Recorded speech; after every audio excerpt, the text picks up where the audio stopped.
It's Sunday night, 8 o'clock. Welcome to All Lacrosse Live. I'm Gary Groob here in Toronto, and with me, as always, I've got Shawn Slaght, freshly home over in Moose Jaw. How are you, Shawn? Yeah, I do it pretty good. It was a little bit storm stayed for a bit this weekend. And I have Muffler Mike over in Connecticut. Mike, how you doing? I'm doing great. Excellent. Well, we've had that busy kind of week, as always. A little bit of everything. But, we had a little bit of controversy here and there. That word inconclusive. If you're ever going to that's the word you're going to use, I think, is inconclusive, because, I'm so tired of that word already. Really tired of that word, I'm telling you. Man, inconclusive. Anyways, I didn't really get a haircut. I just ripped it out after Friday's Rock game. So it's out in the driveway with my TV that went through the window. Anyways, on that happy note, just a reminder, all of our shows are streamed live across Facebook, Twitter, YouTube, and also Twitch and Instagram Live. Remember to hit the subscribe, follow, and like buttons. Always share. Please enjoy all of our affiliates on the Streampunk Entertainment Network, which include the Pat Bernard Show, the Attacking Third, Steel Steps, soccer and football pre- and post-game shows, lots of them going on right now, CFL shows, as well as a whole lot of other things that are non-sports related as well. If you've missed a show, no worries. You can grab all the shows on YouTube at Streampunk Sports or at All Across All the Time at our YouTube page. On our YouTube page, of course, you will find retro games, interviews, our library of shows, as well as so much more. Remember, you can stay up to date with all sports by visiting streampunkentertainment.com, and great articles from our huge staff of contributors. Well, before we get rolling, I just want to remind everybody that the show is brought to you by 60. More than just a number. 60 is Canada's newest and most exciting sports uniform and teamwear brand. Delivering top quality uniforms and teamwear that reflects the spirit and identity of each team. Their commitment to innovation and excellence sets them apart, ensuring that every customer experiences the perfect blend of style and functionality. Unleash your greatness with 60. Don't forget to put the Lax Talk 10 on your order for a 10% discount on your order. You can check them out at sweet_60 on Instagram. And you can order your stuff by sending an order to info.sweet60@gmail.com. You can also click the QR code that is on the picture on your screen. Now, why is it so important to go with the Canadian company? Well, first off, if you're a U.S.-based company, why not take the huge discount because of the strong U.S. dollar? And if you're a Canadian company, why get hammered with that international shipping charge and the exchange rate and go with a Canadian company where you're going to get quality and you are going to get style with 60? Give them a look and get a hold of Jim over at info.sweet60@gmail.com. It's a reminder for lacrossing barriers that they are coming to Oakville next weekend over at the track from 1 till 2. I was having a conversation with Scott Godfrey of Lacrossing Bears. He's going to be in town as well for it, to make sure. Plus, he sent me a whole lot. They are all over the country now with programs, and it's just amazing that it's going on. And don't forget also women's lacrossing berries as well. #YesSheCan.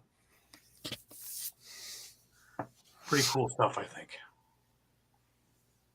Long time in coming. Yeah, definitely. Now, a bit of news. We'll start off with some pretty cool news. We've been watching the World Lacrosse Asia Pacific, Asia Minor Women's Field Championships. And, well, Japan came away with the gold medal. And, they beat up on the Australians. And in third place was the Philippines. So they are going to be highly ranked now heading into the World Championships in a couple of years' time, which is pretty amazing. And I believe they're held in Japan in 3 years' time. So there's a number of other tournaments obviously coming about, but that's pretty great for those programs. I watched a bunch of that. Awesome. There's some really great players on these teams that are developing. Now, are they Canada and U.S. yet? No. But they're definitely moving forward at a rapid rate. Same thing with the guys. Each step forward, clawing forward. What I really love about the women's game is the camaraderie. There's so much camaraderie from the bigger teams to the younger guys. And it's truly a family. And I think that it's going to serve real well down the pipe. And, it's heartwarming. I have the European and Asian women on the other show coming up in 2 weeks' time, on the 23rd, I believe it is. And it's going to be a whole host. I believe I have 2 from Hong Kong, 1 from Australia, 1 from Germany. I have the Netherlands captain on there as well as Michelle Boyer. So it's going to be an interesting thing. We had the Canadian and Americans on back before Christmas, and it was interesting getting their takes. I think we're going to get a whole different set of takes from these countries and their struggles and their elations of being there. So it should be an interesting time. Please don't forget to tune in. We had the MSL draft today. And, we have homes for 35 more players. First overall was Finn Thompson from Mimico, and he was selected by Brampton. Second went Will McLeod over to Brooklyn. He played for the Burlington Blaze, Minto Cup champions from a couple of years back. Matt Collison went to Oakville from the Toronto Beaches. Coburg picked Lucas Dudemain from Mimico. Alex Marinier is also going to Coburg from the Burlington Blaze. Connor Knock is going to Owen Sound from the Toronto Beaches. And Brooklyn, in the last pick of the first round, took Nicholas Volkov from the Mimico Mountaineers. So congratulations to all players who got drafted today. Owen Sound had a lot of picks in this draft. They retooled their team. So they may be a bit young, but I think they're going to have an awful lot of skill coming up in this next summer's tournament and might turn a few heads. And Brampton also got a couple of real quality players in there. So might give some of these guys a little bit of a run for their money. I still don't think anything can go against that Six Nations All-Star team, but, we'll see. We'll see. Right. I'm sure that Peterborough will have a few cards up their sleeve on how to combat this. And Jamie Dawick and Chugger in Oakville, working their magic. So it should be an interesting summer, and especially with 18 regular season games again instead of just 12. This could really be interesting if teams can get on a roll. It's going to be a fun summer, I think. Is it June yet? There's still a whole lot of snow out there. Never mind. Wishful thinking. How's the snow situation out there, Shawn? Oh God, it's not snow. It's not snow. It's freezing rain right now. Freezing rain, so it isn't that cold out there. That's interesting. So it's ice. That's even more. Yeah, I'd like to avoid that one myself. Yeah. Really, that's pretty wild. Interesting. All right, let's keep moving along. A couple of milestones to talk about. Nick Rose, he played his 200th career game as a Toronto Rock. He joins Bob Watson and Colin Doyle as the only other Rock players in team history to achieve 200 games plus. Jeff Teat got his 400th career NLL point. That didn't take very long now, did it? No. He's on pace, I believe, to break Tavares' record a lot sooner than Tavares got it. So look out. Speaking of big-time records, Corey Small, on Friday's game against the Bandits, he got his 900th NLL point. Pretty cool. Yeah, congratulations. Yeah. Now, the league did come down with some with a statement about the Tyson Bell incident, and here it is. After conducting a thorough investigation into the incident involving Halifax Thunderbirds player Tyson Bell in connection with the Halifax at Colorado game on December 21st, 2024, the league is assessing him a 7-game suspension as a result of his conduct. The events that arose immediately following the game are inexcusable, and the league condemns the physical altercation that occurred. Our players are expected to always demonstrate professionalism and self-discipline, regardless of whether extenuating circumstances exist. The safety and well-being of all those involved in our sport, players, fans, and staff alike, are pillars of the National Lacrosse League. The league will continue to reinforce proper security measures in the interest of protecting all players and fans. As part of this ongoing effort, we will also be reaffirming our expectation of appropriate conduct from all attendees and participants to ensure a positive, professional, and safe sporting environment at all our arenas.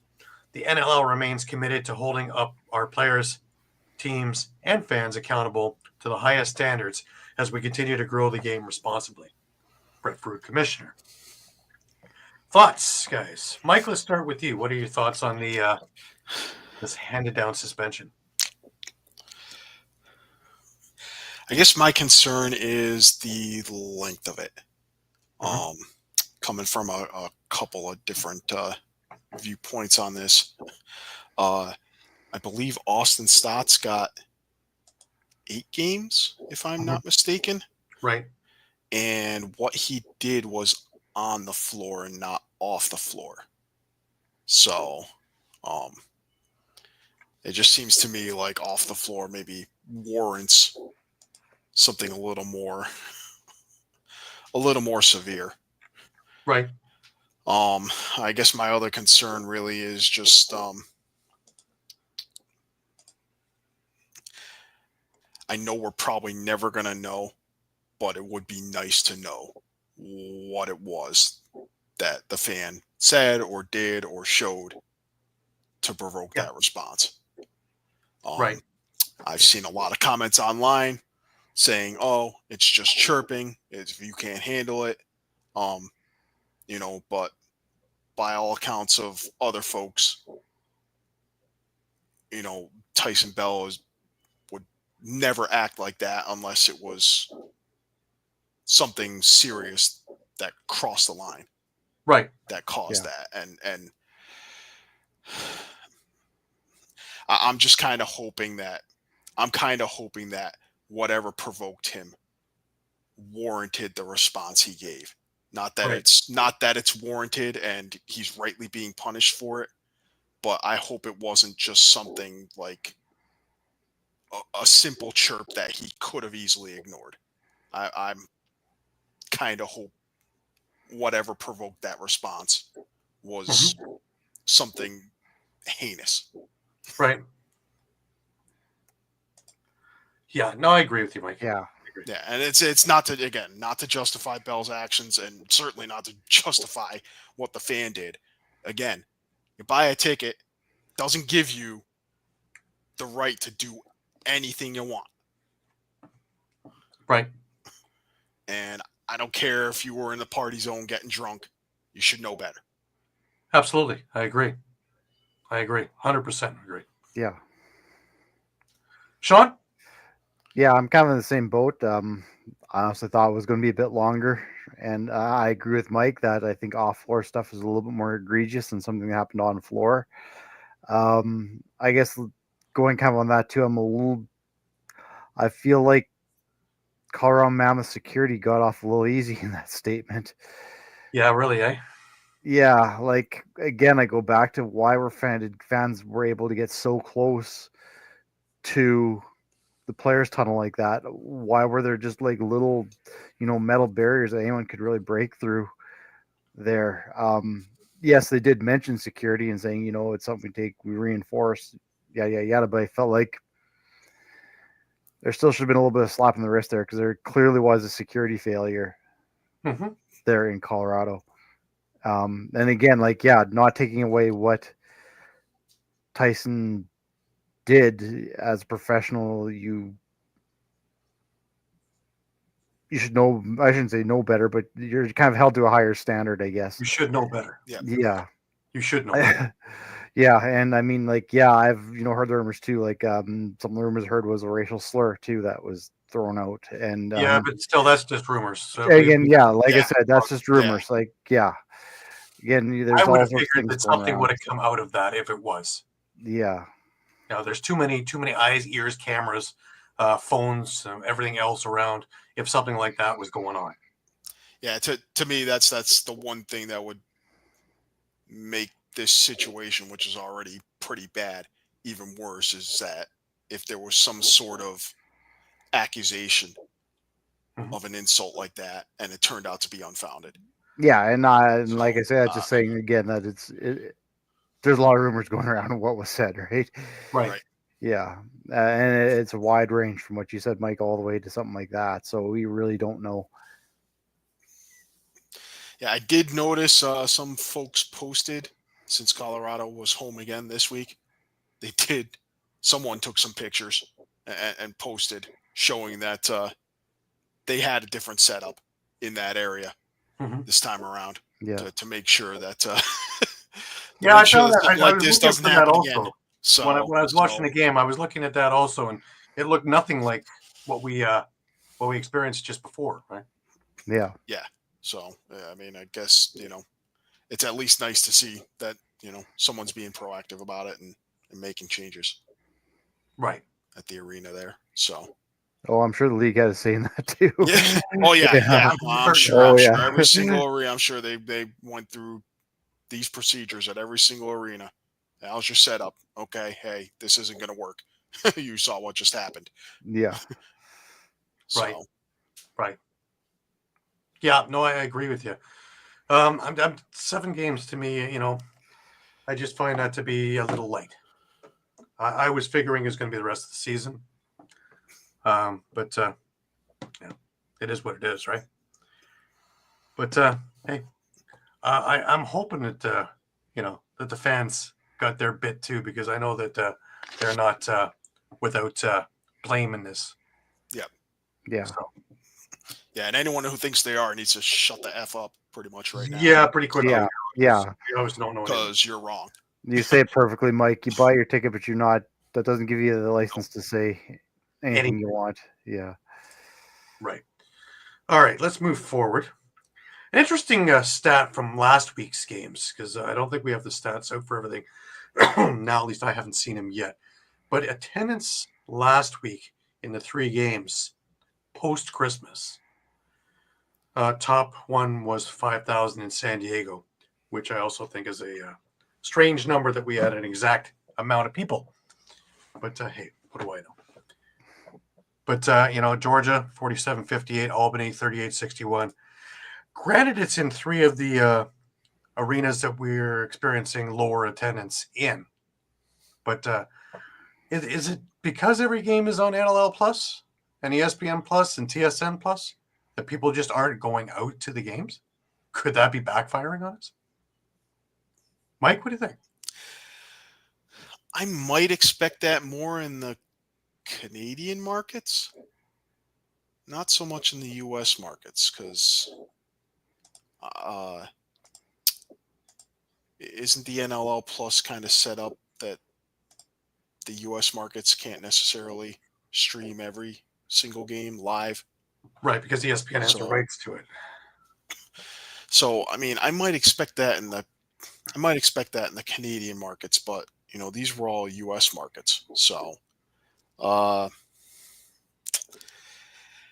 mean, I guess the silver lining is, I saw some attendance totals for this week, and I think both Colorado and Vancouver were just under 10 grand for their games. Right. So, Yeah. and of course, I'm sure Banditland was 17,000 sold out plus. to it. Yeah. 17,000 plus. And you kind of have to put an asterisk next to Georgia because they. Yeah, they had that inclement weather. It was bad. People questioned why they didn't Cancel the postpone game. that game. We had no music either. Yeah. The weather took care of the music. Isn't that something? Heck of a storm. Well, us Canadians are sitting there going, yeah, and Oh, the snow! Come on. jeez. T-shirt weather still. Yeah. Anyways, just before we get moving into the NLL, the ALL, of course, had their games this weekend. ALL West. We'll start with them, and you had the Blackfish beating the Sea Spray by a score of 15-11. I believe it's this one. Yes. And 3 stars were Ethan M. Lott, Reese Portibus, and Thomas Semple from the Sea Spray. And in their second game, the Eagles barely skated by the Grizzlies 11-10. And the 3 stars in that one were Dylan McIntosh, Denon Armstrong from the Grizzlies, and Garrett Winter. Moving on to a couple of really great games in ALL East. The Steelhawks, of course, the defending champion Whitby Steelhawks, faced the Oshawa Outlaws yesterday afternoon in the early game. And they barely skated by, again, winning by just a pair of goals, 11-9. In the later game, Peterborough bested the Toronto Monarchs 11-10 in overtime.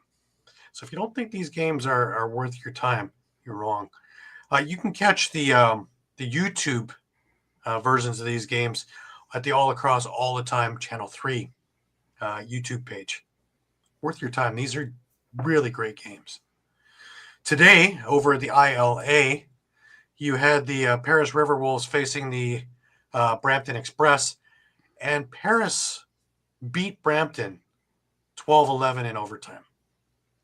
Another barn burner of a game this afternoon.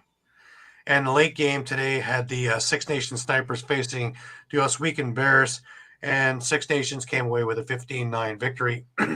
Oswego still having all kinds of problems. Still looking for their first win on the year.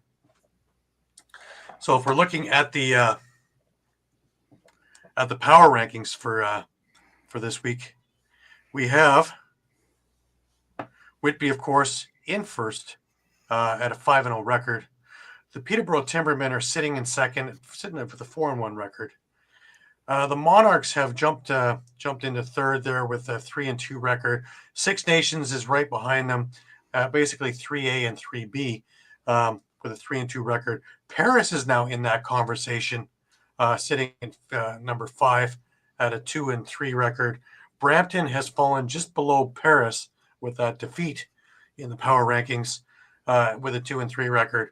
Oshawa is sitting 7th with a 1-4 record, and in 8th in the power rankings, of course, is Oswego at 0-5.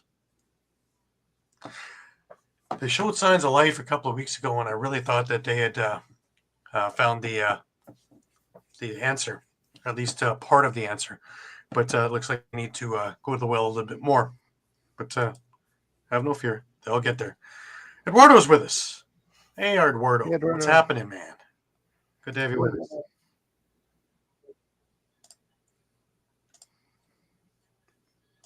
Alrighty. Well, we also have the women's back in action next week. That's over at the Langley. Oh, this is the East. That's up at the ILA next Saturday, and a full slate of games there. And Langley is going to have their games as well.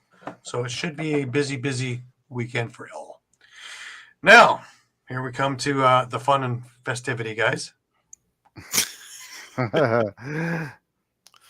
Interesting that we almost all had the same picks. Yes. Hence, 4 of us going 5-2. And Pat vested with the San Diego Seals, and he went 4-3. Of course, our standing, Shawn is still barely holding on to a 1-game lead, sitting at 24-13 with a very, very healthy record. I'm just behind him at 23-14. Mike is well over 500 at 22-15. Well over 500. Caden is staying above the 500 mark at 19-18. Pat is on his way at 17-20. Well, it's interesting, I bring up Caden, and I know he took his heart pills and things like that, and he's been a little under the weather with things there. I really feel for him, because the Rock have really been giving me lots to cheer about. Also, like I say, I didn't cut my hair; I just ripped it out. And if anybody knows a good deal on a TV, I need one because mine is pieces on the driveway. Anyways, why don't we bring in the Wolves Den correspondent and bring Caden into the stage here? Caden, welcome, sir. Glad to have you. He brought the banana. I told you I was bringing fruit. I said it. I said I was bringing fruit. Well, let's make this official. And Kelly scores 5 goals to lead the Mammoth to the victory, even though Ty Kurt scored 7 in the loss. Ouch.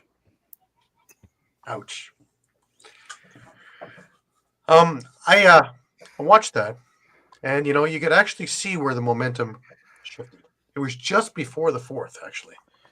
Things started piecing off the wall in the third, and you just had this feeling, could this be it? And I had this feeling that on the bench, they had that same feeling, which led to the collapse in the fourth.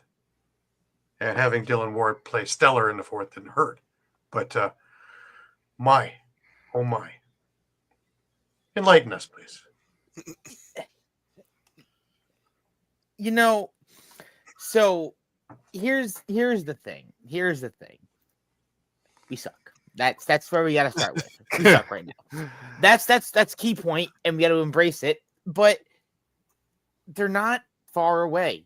And obviously they were in the championship last year, so something must have happened in that time frame of the past, obviously, off season to now, and it's a big difference going from the championship round to now 1-5, which is incredible. It's not. I hate it. It hurts my soul. Anyway, I do have stats from that game. They have Ty Kurt, 7 goals, 2 assists, 9 points total.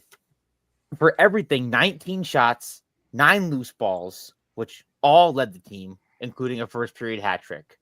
Ty Kurtz continues to lead this team the best way he knows, which is on the score sheet. And he did literally everything humanly possible on God's green earth to will Albany to a win.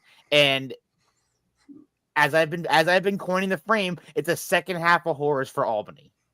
And the second half of horrors continues. Yes, because it was, wasn't it not, an 8-1 lead, wasn't it, for Albany? It looked like a walk. The Loud House was the Meek House for a good chunk of the first half. And what's crazy is that the Mammoth took off, scoring off early. Connor Kelly had it about 3 minutes in. And then Albany answered right after that. Went on an 8-goal run. Obviously, Kurtz had that hat trick. And we're killer. Like you said, they completely shut down Ball Arena. It was dead silent. And then Colorado willed it. And it happened last week with Vegas. Vegas willed it.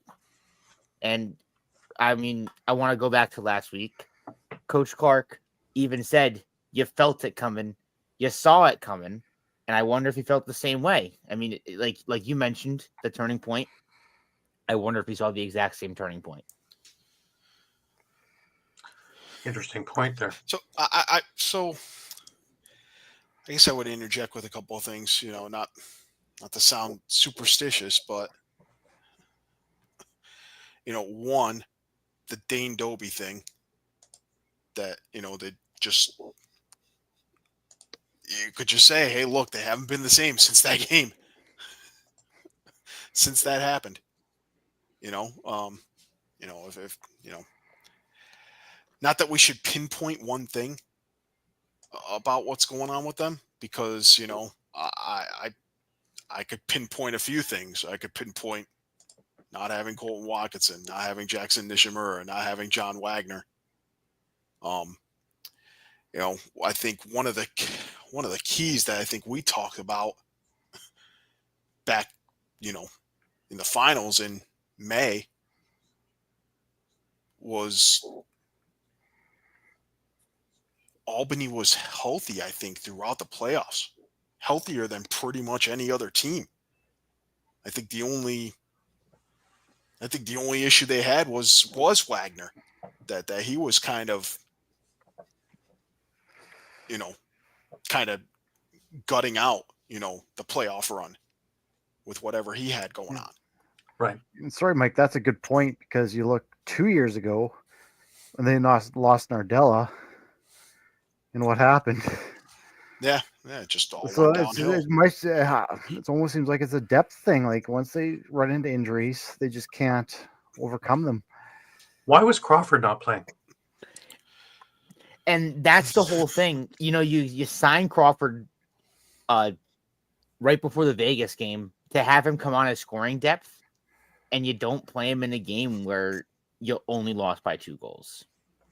Like, does the focus for Clarkie go focus on trying to pick up a defenseman? How long is Wagner truly out for? How long is Watkinson truly out for? How long is Nishimura truly out for?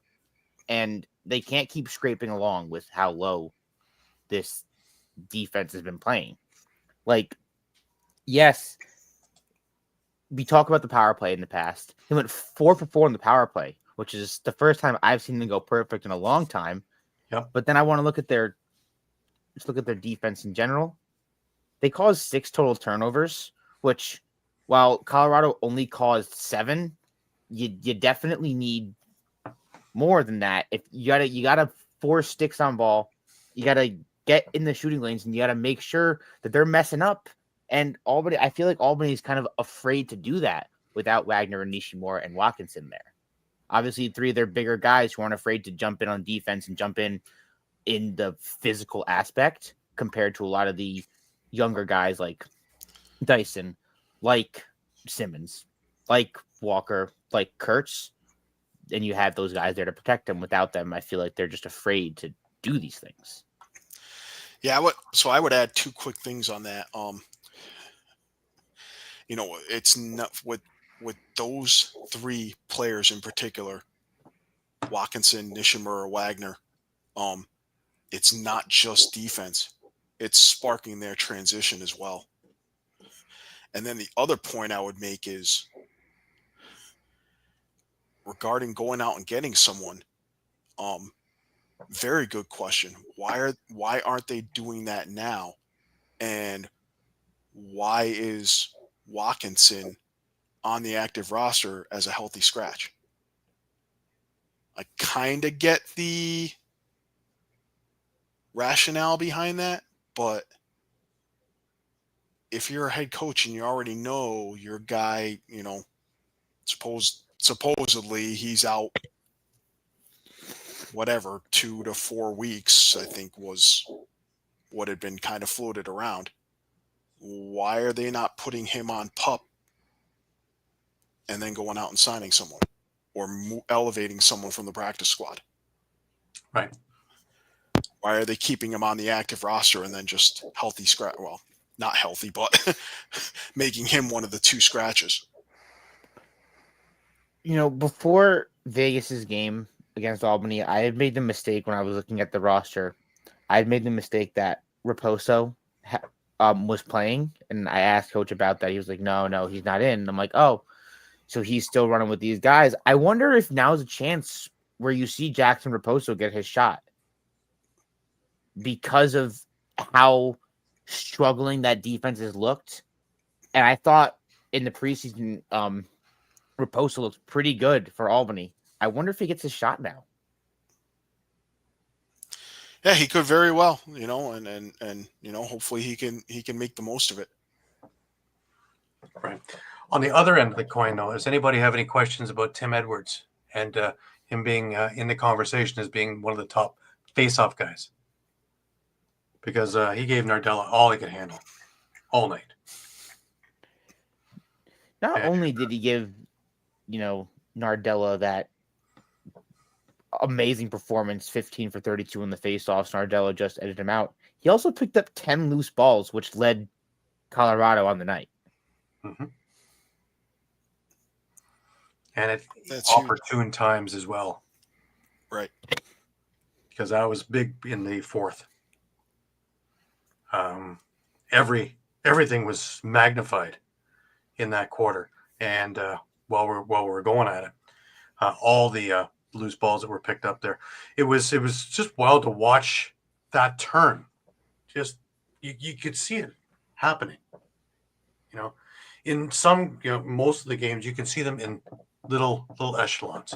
This one you could see almost as though a door just opened and there it went.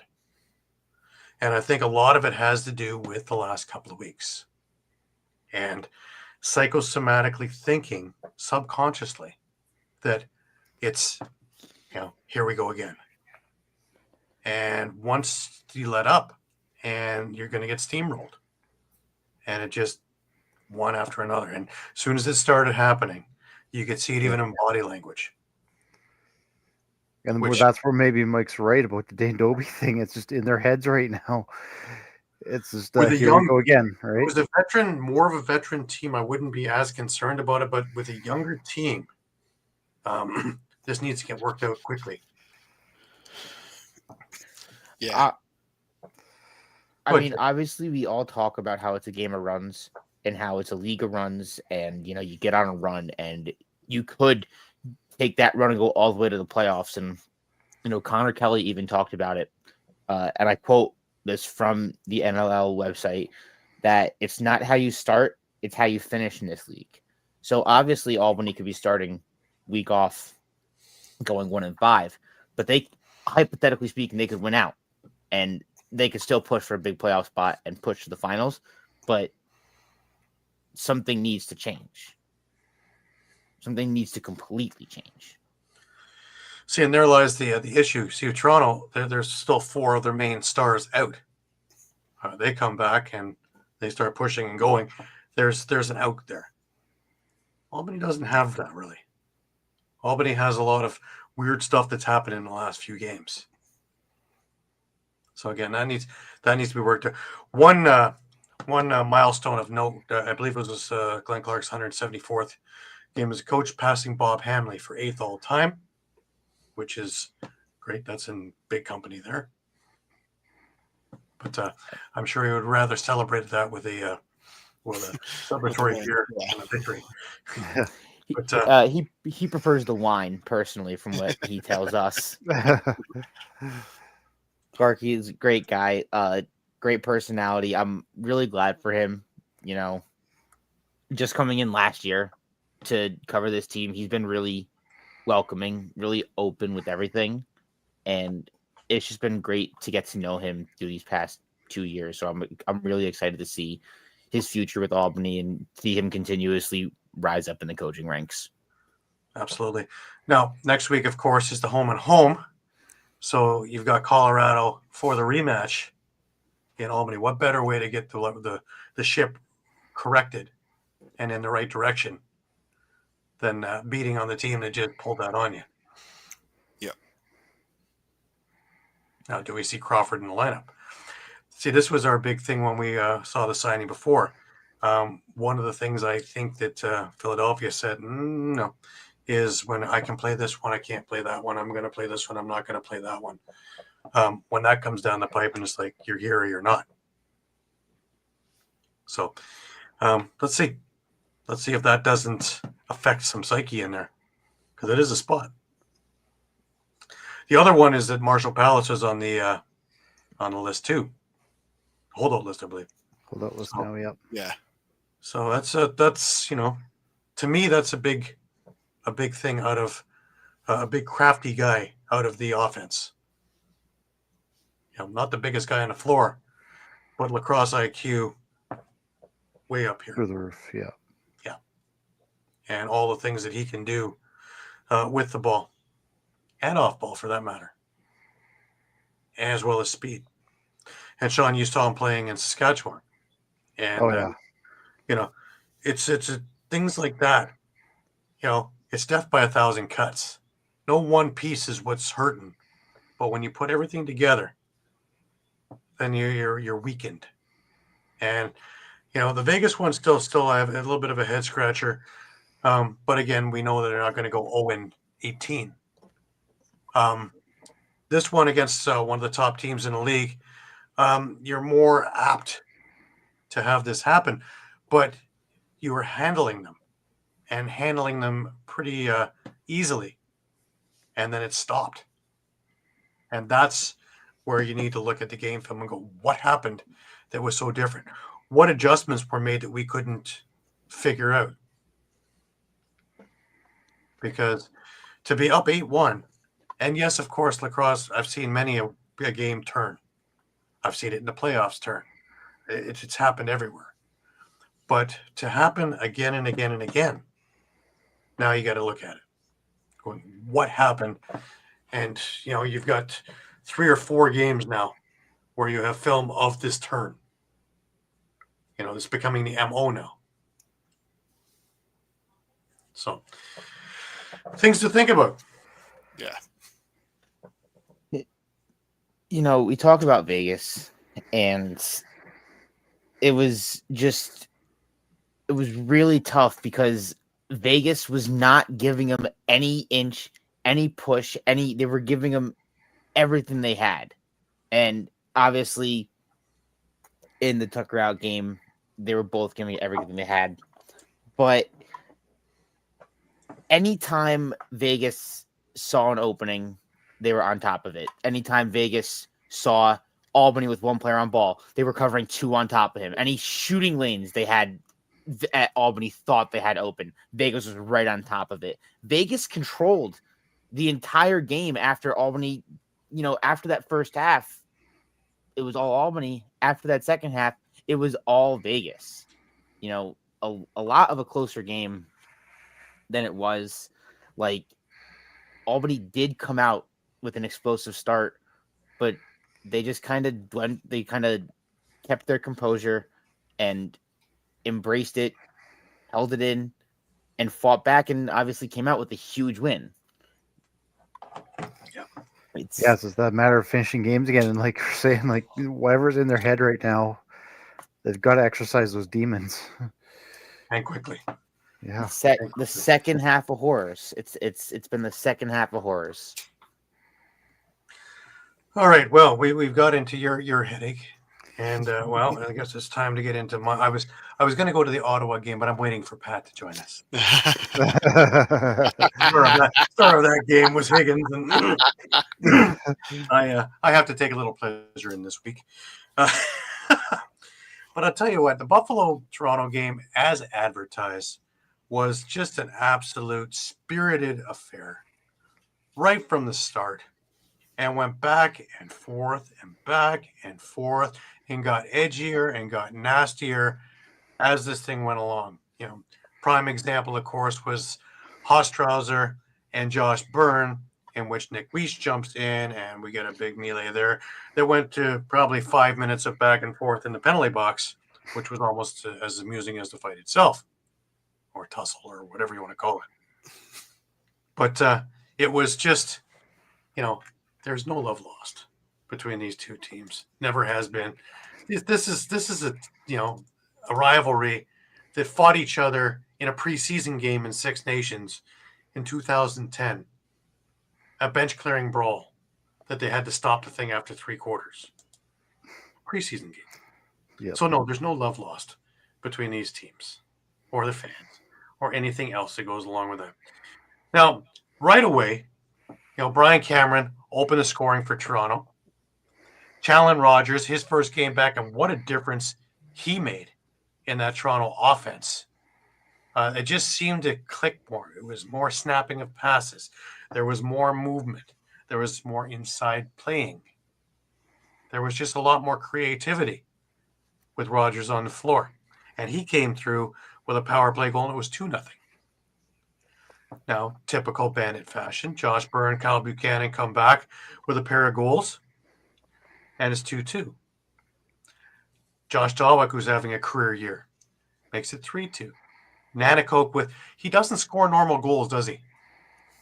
He's being pulled down. He's on his way to the floor and still finds a way to sidearm shot it to the far corner. He gets them dirty. He gets them dirty.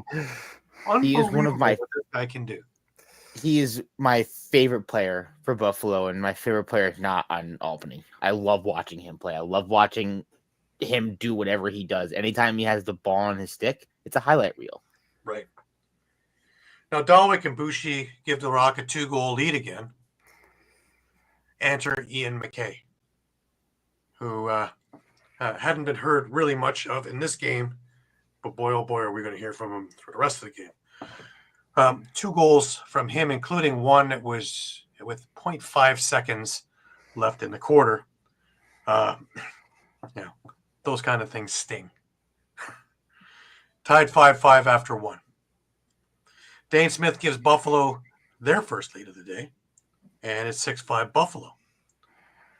Corey Small gets his 900th career point on the power play, followed by another one. Both identical goals.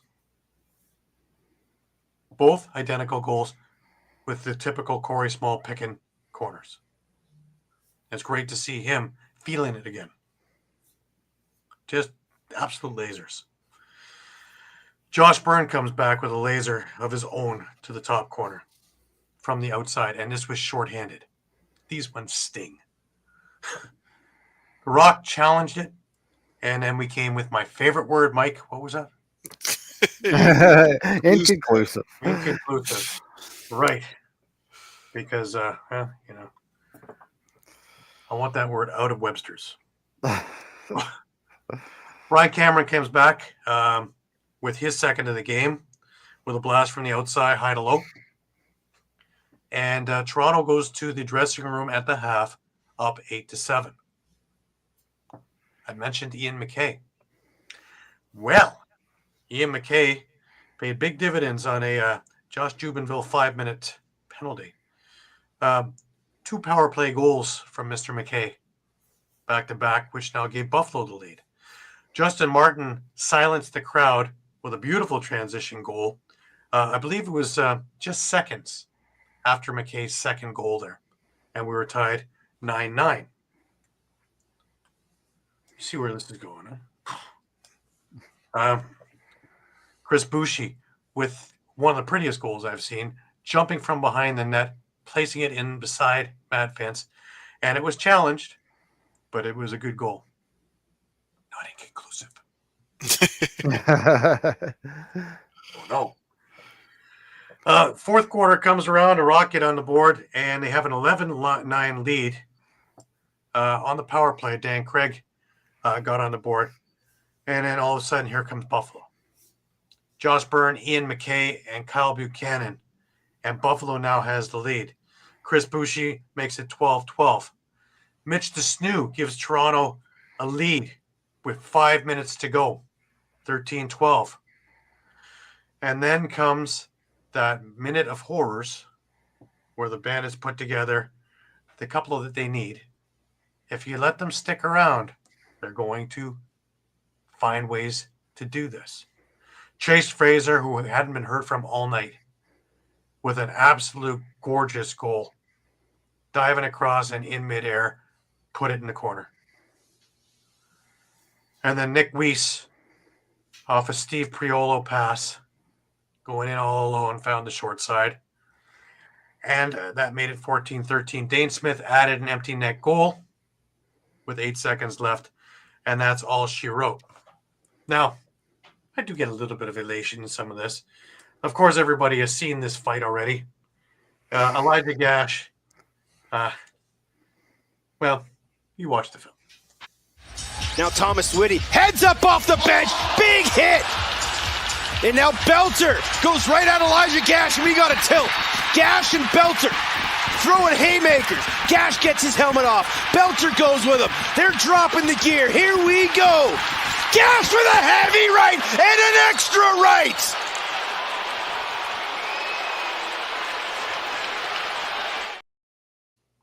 Tell me, is he pumped? Just brutal. That's brutal. that whole What that a haymaker punch. at the end there. Yeah. Well, but again, if you're gonna challenge for a fight, keep your hands up, because one of those are going to slide through, and you're going to look at the beautiful skyline where the lights are. Like Belter did. Yeah. Oh man, it's funny because they gave Belter a game's call. He wasn't coming back anyway. Oh no. No. He got the instigator, he got the extra penalty, he got the 5 for fighting and a game. But that's a Yeah, that was the other thing too. He instigated. He's the one who gets the. that's just wow. Anybody not have anything to say about Elijah Gash? I already knew he was a piece of iron, but I didn't know he could fight that well. But Guys will be thinking twice of fighting him. That's for sure. Yeah. yeah, me and my house trousers going. Hey, I don't have to save those when needed. But yeah, man, that was a hell of a game. And No.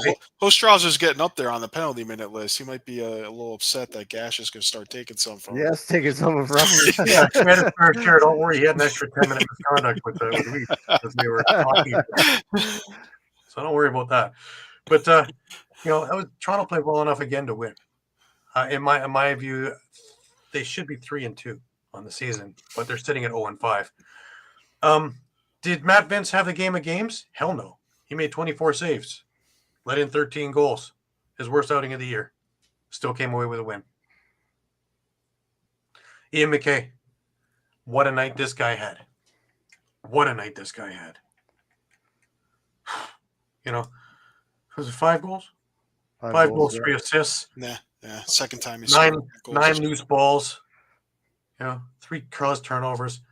He was everywhere. Everywhere. Yeah. Just incredible. Not taking anything away from Nick Weiss, but he had 7 loose balls on top of everything and the game-winning goal. So when they need it, they find it. Dane Smith quietly 2 goals, 8 assists. Quietly. 10 points, yeah. Josh Byrne, 3 goals, 4 assists. Yeah. It goes on and on. Again, with Toronto having Challen Rogers back in the lineup, a goal and 6 assists. Tell me he's not been missed. Josh Dawick with another 2-goal performance. Corey Small looked alive in this game. Chris Boucher had a hat trick again. He's having a great year. Brian Cameron making a name for himself. As a field player, he's starting to look like Tom Schreiber out there scoring field goals, which is unique. Great to see. Yeah. But I'll tell you what, they pulled Nick Rose because he was a bit injured. In fact, he was on the maybe injury list before the game, and put in Troy Holochuk in the fourth. And my God, Holochuk made huge save after huge save after huge save. Otherwise, Buffalo could have won by 8. And these weren't, little, if he said, these are kick saves. These are all kinds of athletic things. And Teddy Jenner and Pat Gregoire said it on the broadcast most eloquently. When you're, when you've got Nick Rose in there and you're, devising your plan for 3-quarter shooting against him, and then all of a sudden you've got an athletic goalie in there, that changes everything. That changes your whole psyche on everything. Now, granted, Buffalo's a good enough team to come away with it, and they did. But, wow, this was a classic Toronto-Buffalo game. It had a little bit of everything. It had edginess. It had speed. It had a heck of a lot of scoring. It was right down to inside the last minute when the deciding goal went in. As a fan, what more can you ask for? As a Toronto fan, I could ask for a W. But as a fan, what more can you ask for? So, okay. Gaiden, I feel your pain. And like I say, I just tore it out. Tore it out. So, I just wonder how different Toronto's record would be if they just had Challen Rogers from the start of the season. They just had Rogers.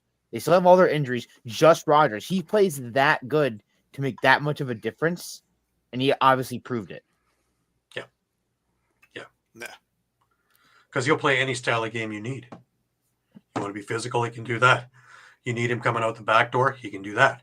You need him in transition, he can do that. If you need him as an offensive guy or on the power play, he can do that. He's just that valuable. He's basically Toronto's version of Ian McKay.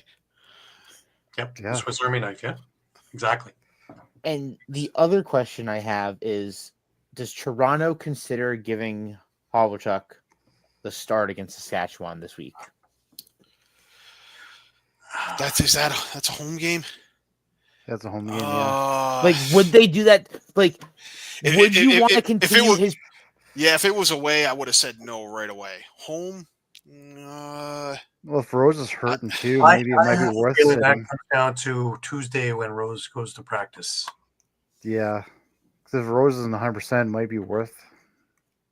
Because I'm So- thinking that with that tenure, Rose will be dictating whether he's playing or not. yeah. Yeah. But we'll see. It's an interesting point, and we'll get to that also when we talked about the Halifax game as well, because it's happening. Yeah. Things that we didn't think, and it's starting to happen. And it is, that time where you need changing at the guard because some of these guys are starting to get a little older now, and we have to start thinking about what's in the tool shed. Is there anything in the tool shed? Because that changes psyche down draft wise. And if they're in the lost season, do we see more of Kostiuk? Or, if they can string wins together, and I think that this team can still play with any team in the league. They had a few rotten starts, but their last 4 games, they've been right there. Sorry, the last 3 games, they've been right there. Yeah. They should have won against Georgia. Inconclusive. They should have held on to beat Ottawa. Inconclusive. They damn well could have beaten Buffalo. Inconclusive. I see a theme here. At least it wasn't Garrison as the ref this time. It was Chris Williams. Yeah. Yeah. Yeah, I mean, I guess the one other thing I'll throw in is, we've already talked about how we kind of set that cutoff at, 5 losses, so to speak, to start a season. I mean, mind you, we're having other teams yeah. problems I mean, we're a third of the way through the season, not a third of the way necessarily through obviously Toronto's schedule, but if you're looking at the number 8 seed getting in at 8 and 10, like Rochester did last year, now you're basically looking at they got to go 8 and 5 over the rest of their season. Well, the 8th seed right now is Just to get San to that. Diego, and they're 3 and 3. Right, they're 3 and 3 right now. The number 8 seed. Yeah, and I think I've kind of maintained it all along since the start of the season. I think an 8 and 10 team could get in just like they did last year, even with one less team in the league. So I'm kind of looking at, hey, you've got to at least be 8 and 10 to have a shot. Right. 9 and 9 would be better. Yeah. I was going to say 8 and 10 might get you into a tiebreaker type of situation. Right. All right. Well, that was my cross to bear. Why don't we continue along with, I guess we can go to the Vancouver-San Diego game.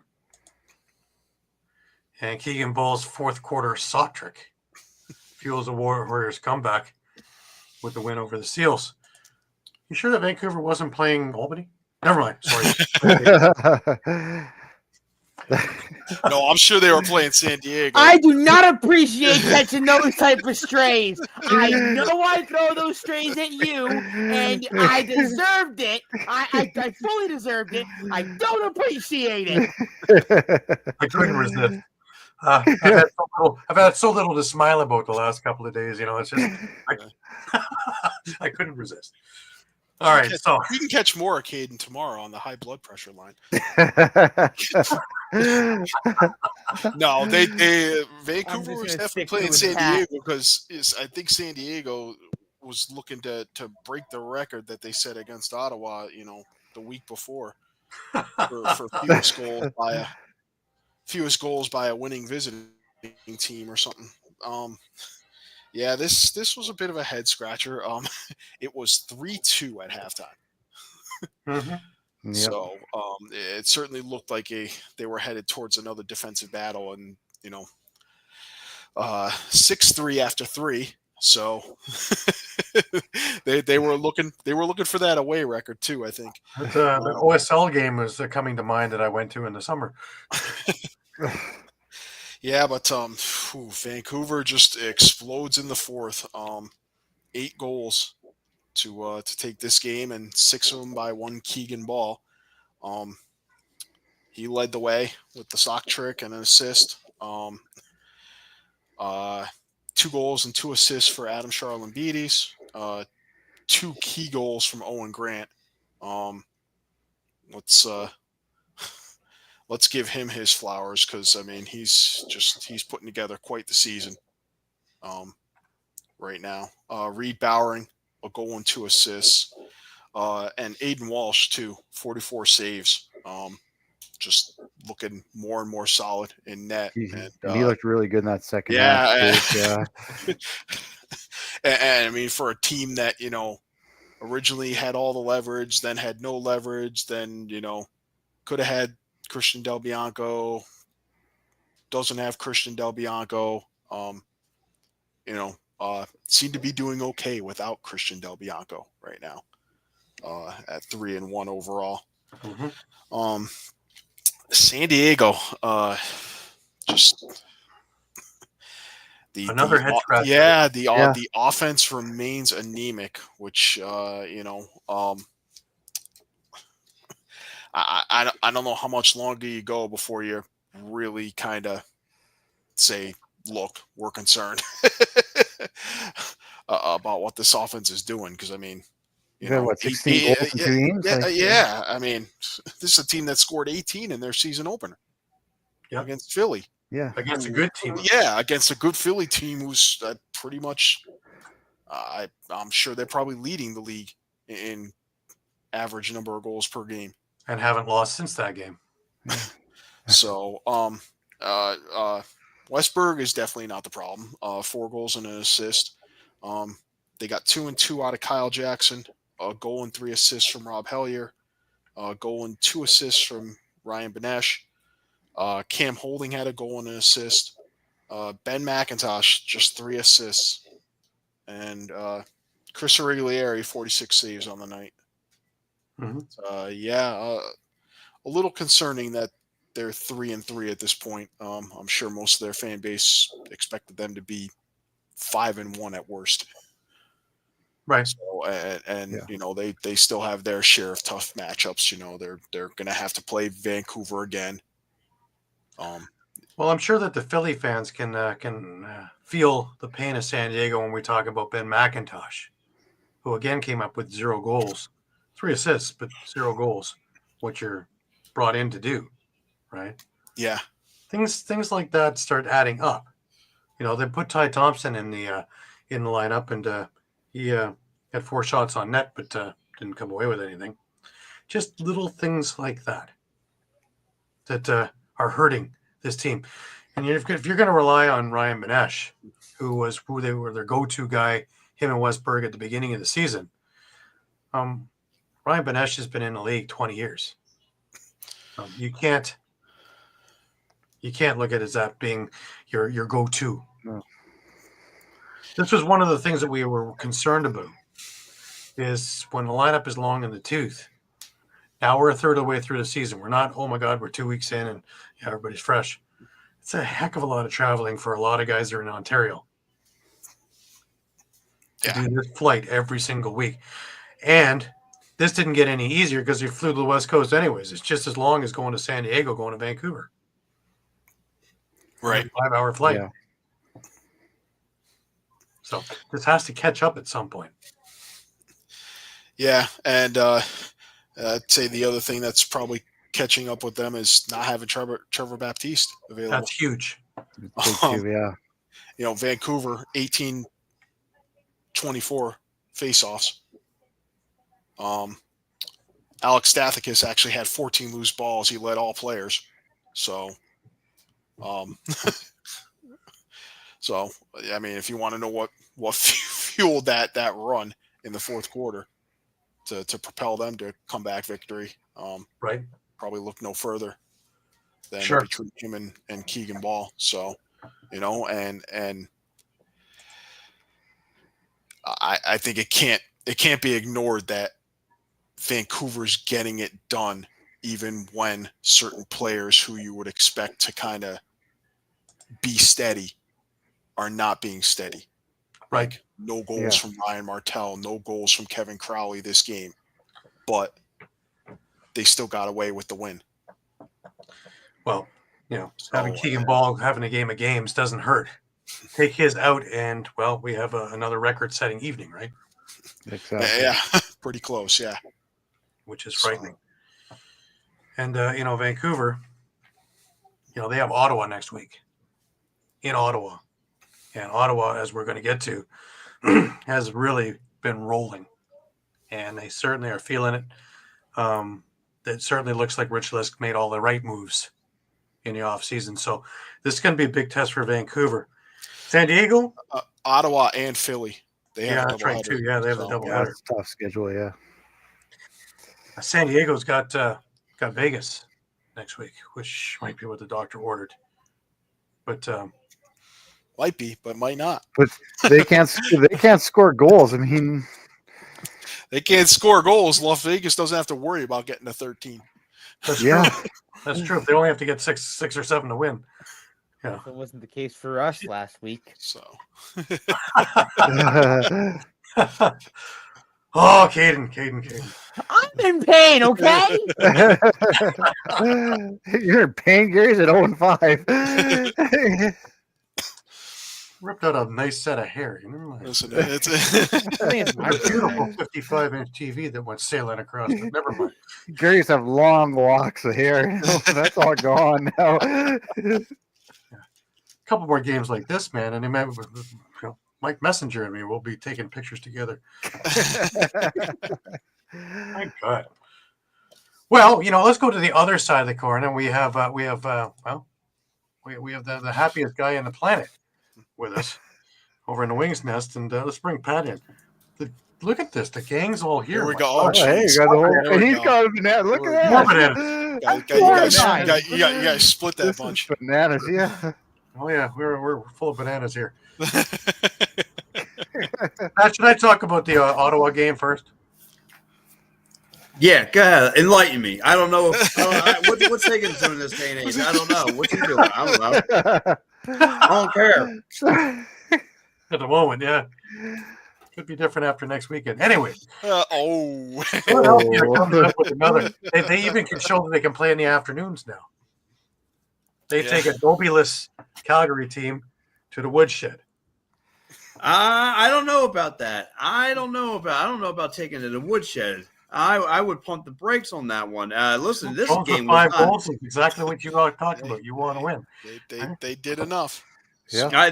Listen, they got through this by the skin of the butt hairs. I mean, this was not as easy as it looked. I mean, this was a tough game. I mean, you had, as much as it looks good on paper, listen, the Wings are playing phenomenal. Like I said, I'll keep on preaching. They got multiple ways that they can hurt you on scoring options. Mitch Jones had his game. Mitch Jones had 5 goals, 2, a couple assists. I mean, the dude was red hot through the entire course. But, the undisciplined thing is starting to catch my eye with this Philadelphia Wings team. I mean, they gave this young Calgary team new life. Three trips to the penalty box in that second quarter, and Calgary executed. And they got this kid out there. And I'm going to tell you, keep your eyes on him. His name is Brandon Mays, and he's going to be a playmaker for them. He's a rookie, but he can play on both sides of the ball. I mean, I saw him scoring. I saw him getting physical. I seen him trying to earn a spot on this team. And I saw it with a couple of young kids from Calgary, and they were tripping. They were giving me some information about him. Like, yeah, he was just a rookie, and they said keep your eyes on him. So and he definitely catch my eyes. Other than, like I said, Curtis Dixon did some things out there, stepped up for them. You had Jesse King, just doing what he does best. He facilitates. He had four for couple facilitates on the night. Doing a great game. Taylor Pace had a great game. 1 goal, 5 assists. So I mean, those guys did what they could. Again, we all know Calgary is missing their best player, but again, this was a mirror match. Both teams were creating their own shot. Both teams were playing some physical defense. Goaltending on both sides were really, really good. And like I said, Mitch Jones just doing Mitch Jones things today. Today was his game. The offense was run through him.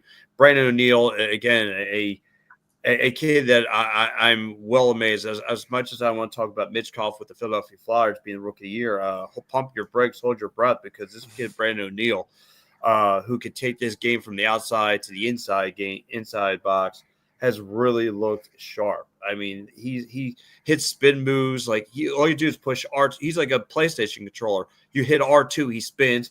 You push square, he creates his own shot. You push triangle, he dives. I mean, this kid's got some things going on.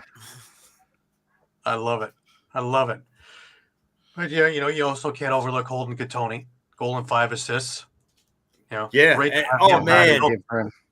He made this behind the back pass to Mitch Jones in double coverage. This thing was sick. This thing was ESPN highlight worthy. I was like, wow. Yeah, I mean, listen, the playmaking on this team, it will shock you. Like I said, that's why I'm not stressing no more. Those days are over. That was last year. I was ready to throw myself out this window out of here. But no, it was hard to come on the program and talk, some NLL with you gentlemen. But yeah, it's good stuff though. It's really good stuff. Like I said, the only thing that I have to knock on the Philadelphia Wings is their lack of discipline, stay out of the penalty box. I mean, they took some bad calls, some bad ones. Even Mitch Jones made a trip to the penalty box. So, and that's very unlikely of him. But yeah, this team was a lot of high sticking from this team. And again, Calgary was creating some shots out there. So this was kind of a little bit of a mirror match. So, I mean, like I said, they squeaked by with their butt hairs. They got a tough week coming up. They got 2 games next weekend. Ooh. One against Buffalo in Buffalo. You're going into Bandit Land, 19,000 screening maniacs. But by the time you're done, you will be able to spell box. And you'll probably get a whole lot of counting in. The Hooked on Phonics is absolutely awesome out there. Well, good, because I need it. Don't worry. And Cobblestone later, you can probably spell it some more. Yes. And then, of course, at home, they have Vancouver next Sunday evening. Yeah. Which is also going to be a tough one because Vancouver's rolling too. And I don't know. Again, that's a back-to-back. That's an hour some flight. You're going to come in at nighttime. I mean, I hope they don't. Fatigue doesn't set in on this team. That's going to be a tall order, like you just said too, Gary. I mean, you're going to go into Buffalo. You're going to face the champions, a must-watch game, and then you're going to have to come home and at a 6:00 start time, be ready for Vancouver. I mean, it's 2 teams. That's a tall order. This is the measuring stick for a lot of Wings fans to see where this team's at. And if they split, which I think they may do, I think they could go into Buffalo and steal it. But that's, like I said, that's not going to be no day at the beach. But I think they'll split with either or. And if they could do that, I'll be okay with it. They take penalties against either of these teams, and they're going to be looking from behind. Yep. Yeah. And you can't do that. Like I said, I mean, this is you did this against Calgary. You're a little muffed up against against the Rush. You can't be doing it against Buffalo. You got to be going in full steam. And again, like I said, in the NLL right now, your top 5 offensive players, 3 of them come from the Wings, and so that's a huge plus. But like I said, you need to be on point because you cannot afford to screw up, especially against that team. Again, like I said, Nick Demu really looked good. Again, only stopped 46 out of 57 shots, so he knows how to hold his own. But you cannot afford to give that Buffalo team any kind of breathing room. Yeah, no, like Gary said earlier with Buffalo, I mean, if you have a chance to put your foot on their throat, you've got to do it. You have to do it, because if you let them stick around, they'll come back on you. You watch what happened this weekend. That's the two-man advantage that Toronto had that they couldn't get a shot on net was a turning point in this game. Because after that, Buffalo just hung around and put together that famous mini run at the end, just enough to beat them. Well, Yeah. you know, Yeah. Go ahead, Pat. No, and like I said, so it's interesting though. It's breath freshening though that I'm actually looking towards a Wings game instead of trying to avoid one. You know what I mean? No, it's a lot of fun. I mean, I don't many times I ever say, hey, look, Philadelphia Wings got a to me a what you call it, the game of the week. It's always, I always try to pass the buck, but no, listen, this team's clicking right now. So they're starting to catch a lot of people's eyes around here and run the city. They drew 6,700 and none. The guy always gives it to me. He thinks I work for Comcast, so he said it was 6,000. It was like 6,940 people that showed out for Saturday's matchup. So I mean. Yeah, it's on an Eagles weekend and Sixers and Flyers and everything else going on in there. Well, yeah, and it's amazing because, like I said, with all the teams right now, I mean, it was funny because the Eagles are number one right now, but the Wings were right underneath, and I heard a lot of Wings chants, WINGS's going through the Wells Fargo Center. I love what I was hearing out of the barn on Saturday. Mm-hmm. I was hearing a lot of Wings chants going through it. I almost bought myself a Wings jersey. I'm this close now. Wow. I saw a lot of Higgins stuff last week. I had to make a U-turn, but they're half price though, aren't they? Come on. They're half price though. Yeah, they're at the local flea markets now. But you know what? But you know what? I'm about myself go get myself some merch this time. I'm pretty sure I'm going to get myself some merch, and I might as well get a Paul Day shirt coming on. Wow, my good old buddy. It's amazing you got a voice though, because you had your show this morning. You've done the Eagles, you've done the Sixers. Listen, I'm like James Bond around this place. I can do multiple things. That's what I love about it. So, but yeah, man, it's like I said, a lot of people started to pay attention to the Wings. That's what I'm really loving. This is my goal. Like I said, we got two lacrosse teams in this city. We got to see a little bit of Mike Sowers practicing. I sent the clips out there, seeing, showing what he could do. Phil Caputo, like I said, is contributing to this team. Sam LeClaire is contributing. Everybody is contributing. Brandon O'Neill, like I said, just showing light years of things he could do. It's like I said, he does a beautiful job. Like he reads the coverage that's in front of him. He sees who's open. If he can't find someone that's open, then he'll do what he's got to do. He'll create his own shot. He gets fearless with the ball. He'll take it down. He'll make his cut to the net. It's a beautiful thing what this kid could do and bring it to this game. Right. All right, Pat. Well, we'll look forward to listening to you about two games next weekend. Well, yes, I will be back. Listen, I'm going to have back-to-back articles. I don't think I'm going to sleep next week. I have no motion. So, guys, listen, this is and if everyone's checking out the show, guys, give All Across All Time a follow on all your social media platforms, Facebook, YouTube, Twitch, Twitter. It's all here on Stream Punk Entertainment. For Gary, Shawn, Muffler Mike, and to my new rival down there, my man Caden. Good night, sir. And listen, I wish you were in my place. You know what I'm saying? I was there. You were in my place. It's my plan. It's a funny swap we take, Pat. Yes. It's a funny swap we take. Yes, I was you. I was throwing things. I watch all these videos. You're on that. I didn't throw anything. Not yet. I mean, not yet. Take it from the veteran and Pat. Not yet. Yes, I see it. Case in point. $99 headset. I love this thing. I ain't breaking it. No, well, you're smart. Not yet. Not yet. I won't break. I'll break this one before I break that one. I have backup for these goober guys. All right, man. All right, Pat. Thank you very much. We'll check you later. See you guys. That was Pat Bernard in the Wings Nest. All righty. Well, didn't really get a chance to rub in the Zach Higgins thing. But while we're on that situation, why don't we just get into the Ottawa game? And Ottawa wound up beating Georgia. That's two losses that Georgia's taken in 2 consecutive weeks. And Jeff Teat, of course, Shines with 3 goals, 5 assists. Sundown and Dunbar score hat tricks. Black Bears take down the Swarm. Amazed they made it in there actually with that Storm. Yeah, Ottawa's going, hey, this is Wednesday. yeah, it feels like a practice. Yeah, and they decided to play. Ottawa's gonna appreciate that decision. Yeah, like you said, hat tricks from 3 players, and nice to see guys like Dunbar and Sundown. The guys that most folks are just going to expect kind of secondary scoring out of stepping up, and that's really for me one of the things that's kind of their last year as the Riptide kind of kept them down was just if Jeff Teat wasn't on his game, other guys necessarily weren't stepping up. So Connor Kiernan had 2 goals, 2 assists. Taggart Clark had 2 goals and 2 assists. So again, nice balanced attack.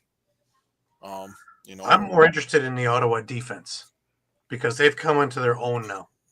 Now Zach Higgins had a great day, but they were able to shut down everybody with the exception, of course, Lyle Thompson with 5 goals and 3 assists. And of course, he's going to get his, just like Jeff Teat's going to get his the other way. And Brian Cole with a hat trick. Other than that, really nobody was hurt. It was nothing. No, nobody was hurt. And Bombery, nothing. Shane Jackson, nothing. Andrew Q, nothing. Jeremy Thompson, nothing. It goes on and on, up and down the list of a lot of zeros in there. Yeah, and I want to call out in particular Matt Marinier.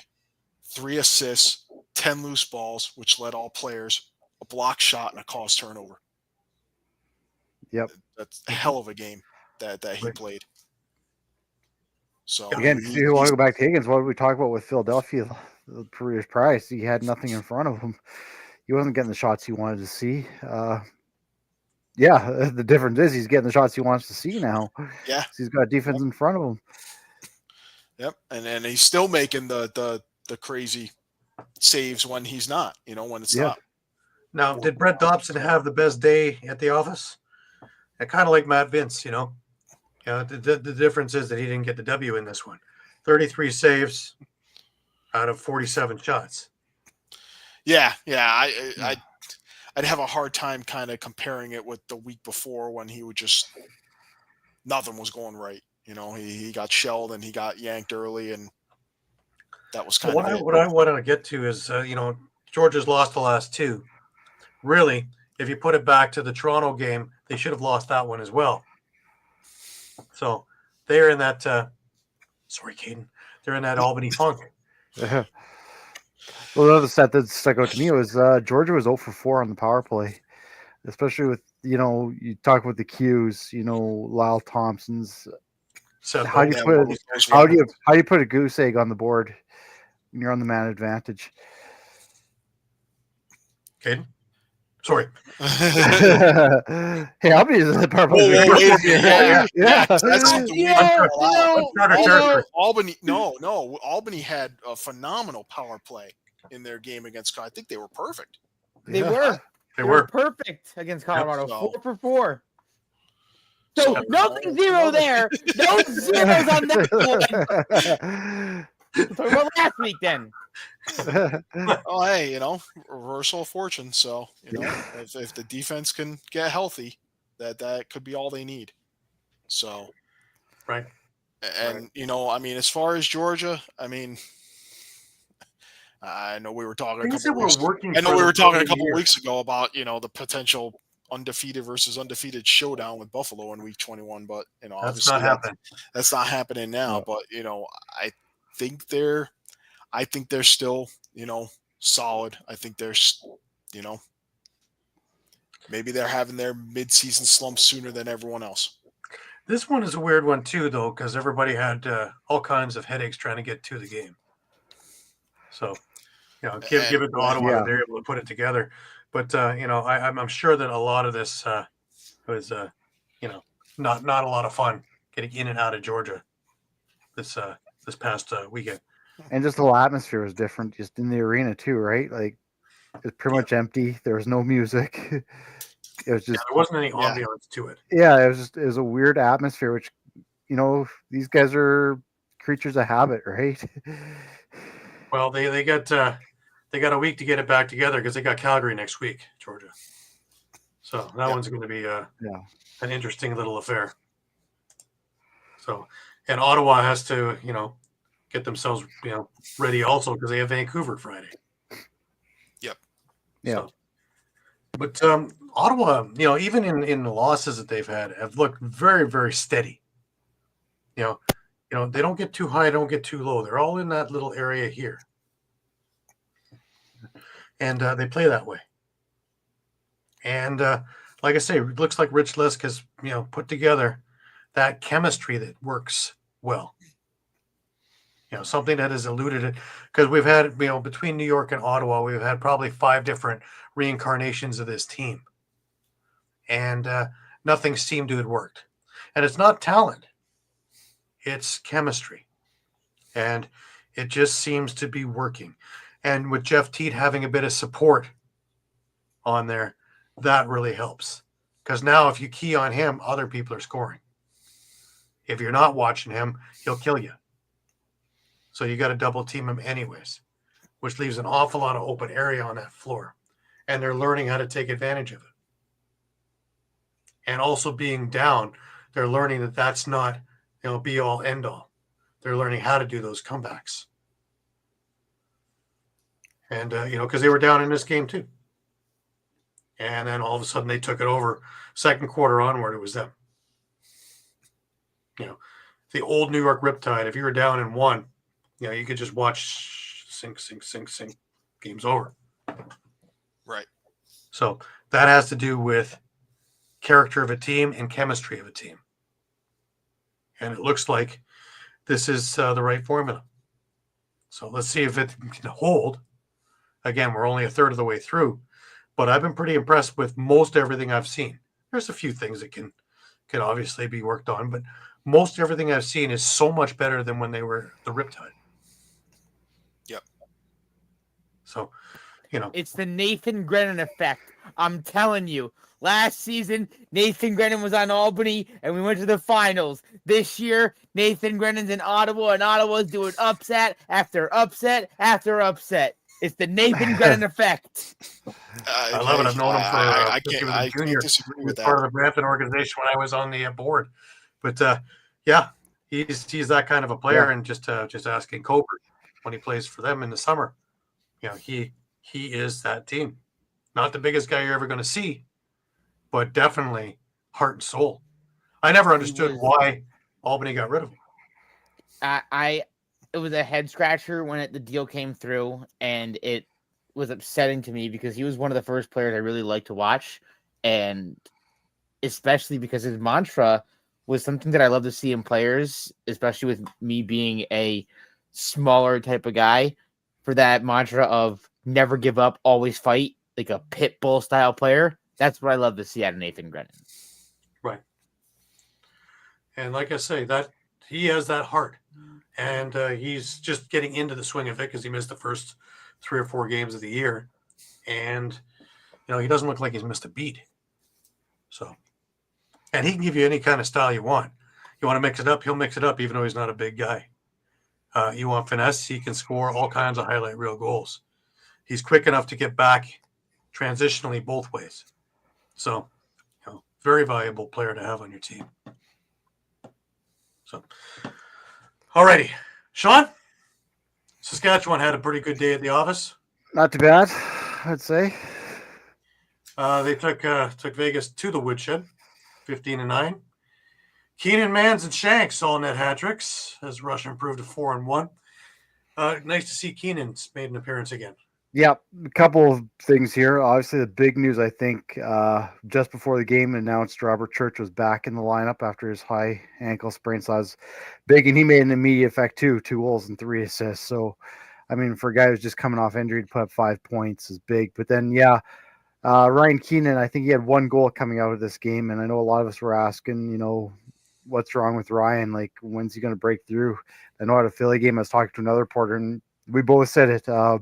He's a veteran. Like, he's just been snake bit. It's going once they start falling, they're going to come in bunches for him. And sure enough, 4 goals, 2 assists. Zach Mans, Gary, plug your ears. 3 goals and 5 assists for 8 points. He's just playing at a different level this year. And Frank Scigliano. Matthews in the lineup this week. Yeah. And Frankie, 29 saves. I know it wasn't a busy night, but even those can be tough, when you just can't get into a groove because you're not facing many shots. He stopped when he needed to stop. 9 goals, right? Yeah. I mean, he did the job. Yeah. Mind you, Justin Getty had a pretty good day at the office, too. He only gave up 10. Yeah. Flankels had not a great start. He didn't have a good start. Right? Yeah. No. And so they were kind of playing catch up after that. Because, Connor Kirst started the scoring off on transition. But after that, it was a 5-goal run from Saskatchewan. And that was pretty much it. I think they got within 2 at one point for Las Vegas, but they couldn't get anything going. And again, credit to Saskatchewan defense. Anytime Las Vegas basically couldn't get on transition and Saskatchewan was able to set their defense, they couldn't get inside. Like Saskatchewan was just forcing them to shoot outside. And it was very rare they could get anything going unless they were kind of pushing the tempo and kind of catching guys on offense back on D. Right. Nassau had another big night at the face-off done. Yeah, not too bad. It wasn't totally dominant. He was 17 for 28. So again, this is the guy's fifth. Right? This is his 5th indoor game. Like he's a field guy. He's still trying to figure out. And honestly, talking to the guy too, it's just he's so hard on himself. It's just quite funny. He's constantly wanting to improve still, which is scary because once he really figures it out, he could be talking to like the Baptiste Nardella type numbers once he kind of really figures out this box game, which is already really done. And I know what they're really looking for now is like him playing defense and being more than just that face-off guy, which he's making strides. Right. Mike, what's wrong with this Vegas team? Where do you start, right? You're not getting the production that you want from Donville. You're definitely not getting production you want from Jacob Rouet. Kyle Killen is doing all the playmaking, but not putting anything in the net. Sean Wesley, not even in the lineup. So, where do we start and where do we finish in this? You can't just rely on Jack Hanna. You can't just rely on Casey Jackson. That's a recipe for failure.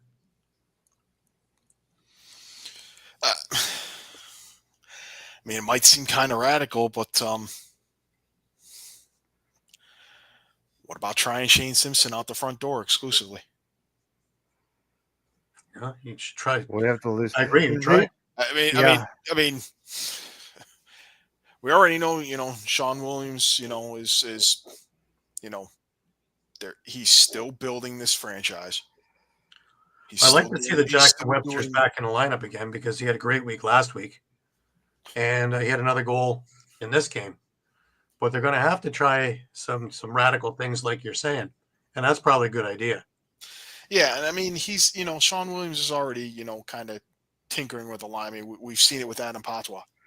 Mm-hmm. The whole season, starts game on defense, plays a game, transition role, plays a game, out the front door. With we'll call it a mixed bag of results. I think there's still some experimenting to do there and how to best use them. But, the only reservation I have with that is that you could be weakening your defense more by playing Simpson out the front door. If I can add something to that too, I saw a lot of, dribbled passes and, missed shots and just throwing over guys' heads. It looked like a chemistry thing. So you add another person to the offense and potentially make that compound that issue. They need to be more disciplined as well. They gave Saskatchewan 7 power plays. Now, granted, they only got bit 3 times only. Well, that's another issue with Saskatchewan. Their power play is terrible. They gave up 2 shorthanded goals. It takes the flow out of the offense because you got guys who aren't going to get on the floor unless they're penalty killers.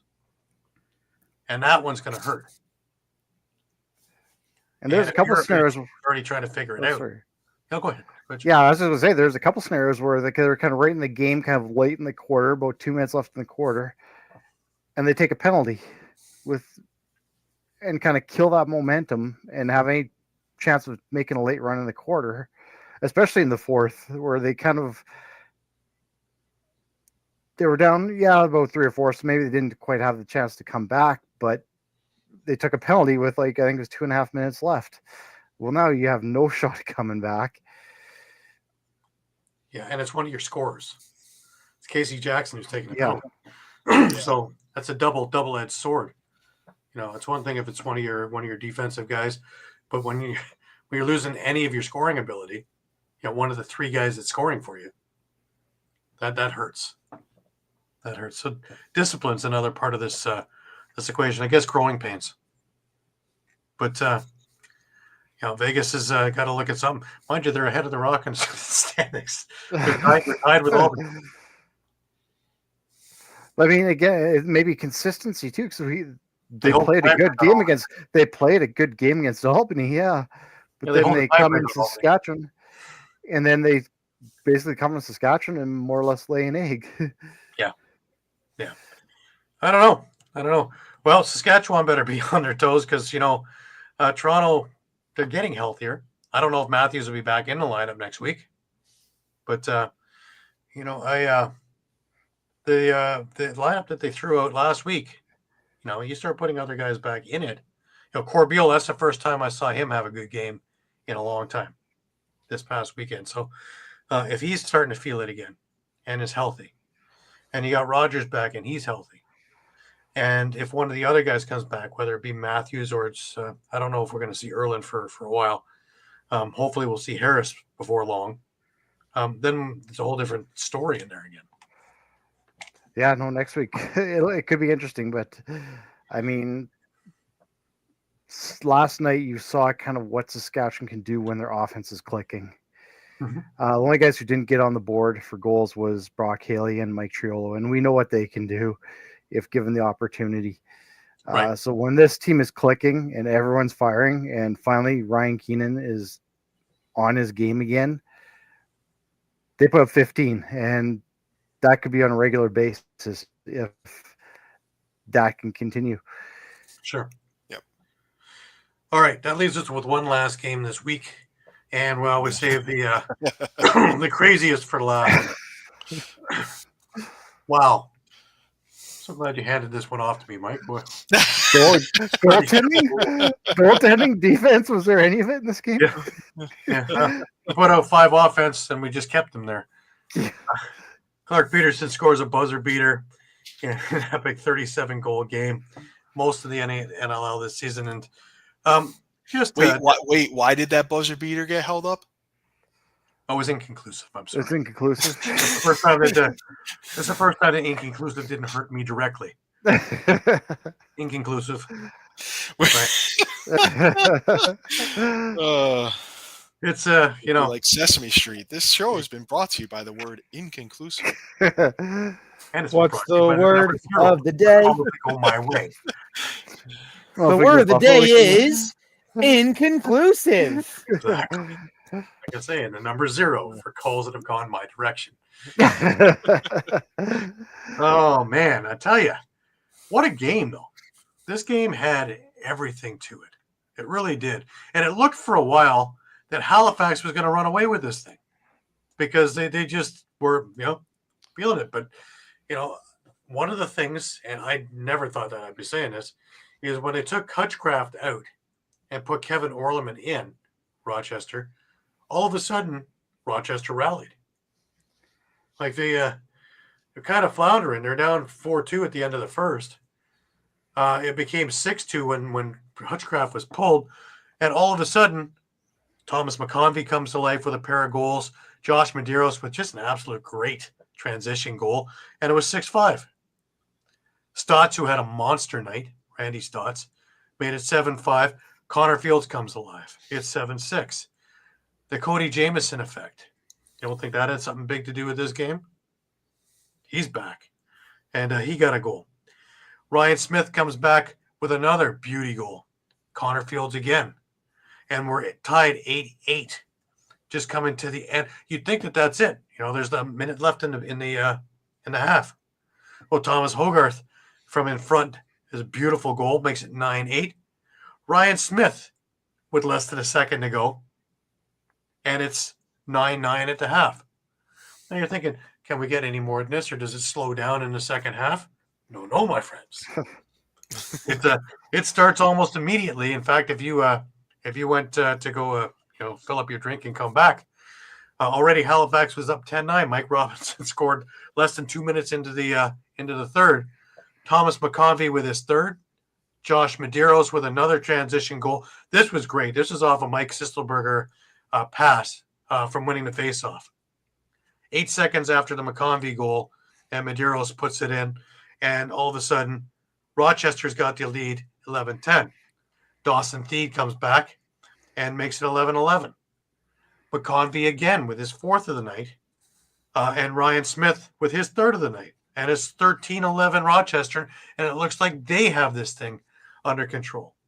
Again, I say nay, because then Halifax puts together from the end of the third quarter into the beginning part of the fourth quarter a 6-goal run. And it is 17-13 Halifax, seemingly looking to be okay with, holding on to this damn game. No. Ryland Reese gets his first goal of the year, makes it 17-14. Wakeria Bowhunter gets another outside shot, high to low. And it's 18-14. Again, at this stage, there's 10 minutes left in the game. You're thinking, can Halifax put this together? 4-goal lead. Matt Gilray gets a goal. After the Matt Gilray goal, interestingly enough, they changed goalies. Not Halifax, Rochester. They put Riley Hutchcraft back in the net for the final 9 minutes and 38 seconds. Well, how does Rochester react to that? Curtis Knight scores on the power play. Ryan Smith gets a goal. Curtis Knight scores again with under a minute to go. And we're tied 18-18, seemingly heading for overtime. Well, I haven't been right all night, so why would I be right on this one, right? A lot of activity both ways, and both goalies coming up big, Hutchison and Hutchcraft. Clark Peterson gets an opportunity, buries it, and now we have a few-minute delay to try and figure out, did this thing go in before the time expired? And they went with angle after angle, showing different things, and nothing made any sense. And finally, they came down to, we think the goal is in, and it says 0.1. And since it was called a good goal on the floor, and since it was inconclusive on the review, it cost Rochester a possible victory. Inconclusive. The thing that gets me about calling things goals and then going to review them, just like calling things 5-minute penalties, just so you can go and review it, is that if things are inconclusive, they stay on the board. That's the problem.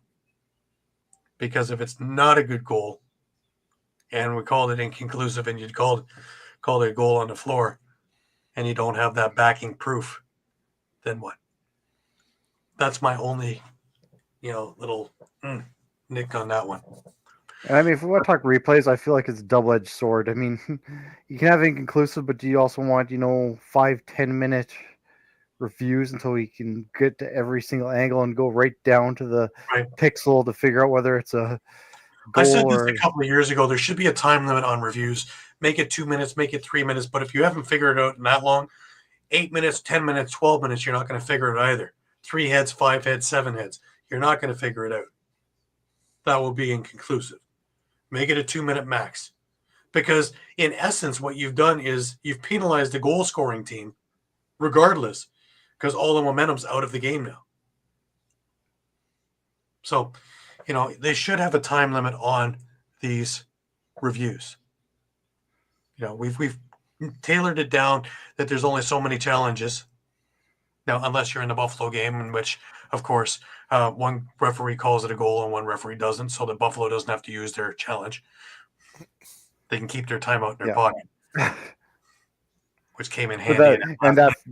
But then there's that double-edged sword, right, Gary? Where if you have the time limit, you're probably going to get more inconclusive calls because they're not taking that extra time to look at it.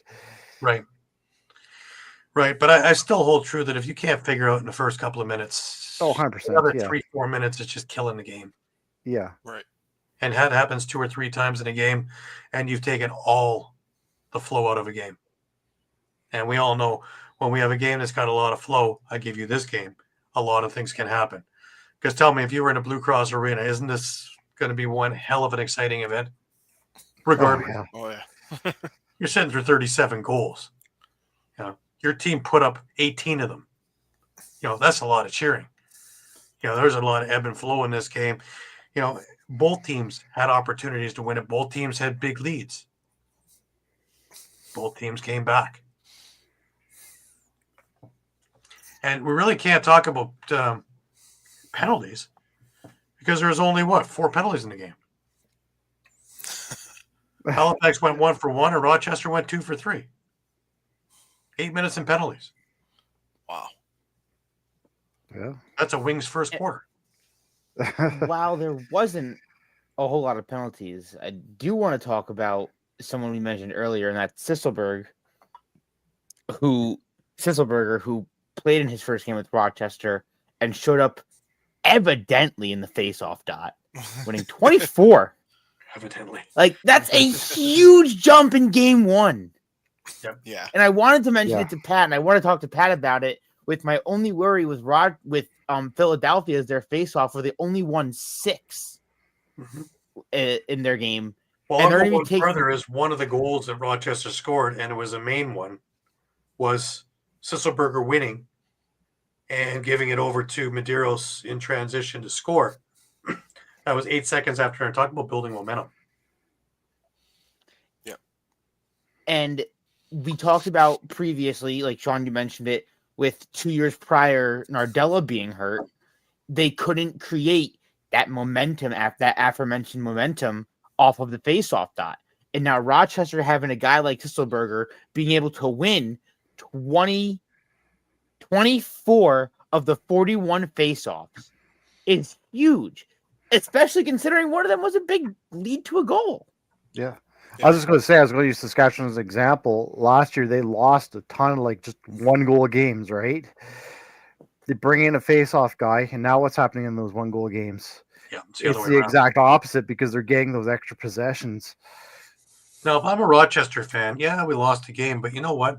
In the big picture, you take a look at the offense, and you had Thomas McCombie with 5 assists as well.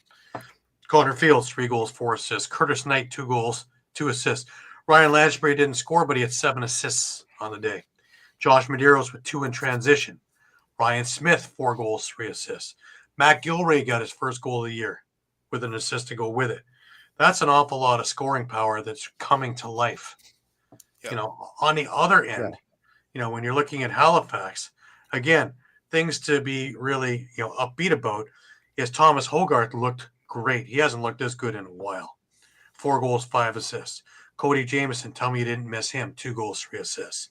Wake Rehab Bowhunter with that just booming shot from the outside with 2 goals.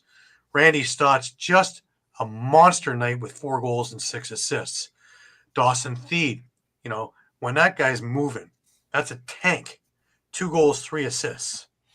Clark Peterson, of course, 2 goals, 4 assists, and of course the biggest one with 0.000000001 second left.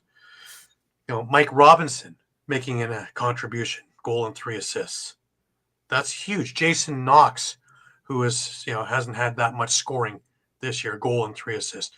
Johnny Pearson in transition with a big goal. Hosick with 3 assists. And just, monstrous on the floor as always.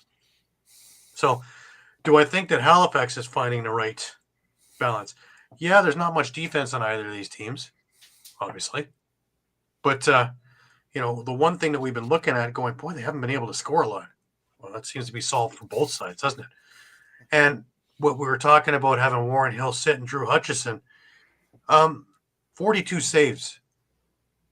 You know, the man faced 60 shots and got the win. And didn't get pulled at any point. Yeah. And really early in that game, he was looking really good. Which makes me wonder, what was said? You know, you're in regardless? It'll be interesting because, you know, what happens in the next game now? Because, you know, 18 goals is a lot of goals. And the next game, so Rochester again. again. Rochester again. So, you know, I was going to say Rochester's, you know, has a chance at redemption the same as Albany. Yep. You know, unfortunately, they're going to, you know, be on the road for it. I honestly don't know with a close. The best thing that could have happened if you're Hutchison is that Halifax wins that game and wins it going away to guarantee that you get another start. With the win being so close and razor thin, you know, had it been an overtime loss even, you know, now raises this question. It kind of perpetuates this, you know, call it controversy yet, but it's who do you go with in net next week? Right. Interesting. It's a nice problem to have, and he's getting his reps. Now, Warren Hill's getting a bit of rest, and he gets back to the way he can play. It's a nice problem to have, I think.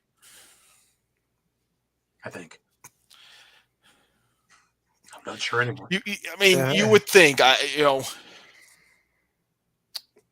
I guess I'll throw this out there with Warren Hill. At least they have, I think, that flexibility we saw in the summer with Six Nations, that he and Doug Jamieson would just alternate games. So I'm assuming that was something that was just kind of agreed upon at the start of the MSL season last year, that, hey, look, we're just going to alternate you guys throughout the year. Right. You know, so you're going to get reps, but this isn't going to be like, hey, one guy's the starter, one guy's the backup. And where's the Man Cup? Yeah, it's we're in Six Nations. I guess that plan worked out. So, you know, and he'll happen to be in net for a shutout during that season. So, yep. So, absolutely. I guess if there's anyone in this league who would be okay with something like that, or, you know, giving the backup a shot, it's going to be Warren Hill right now.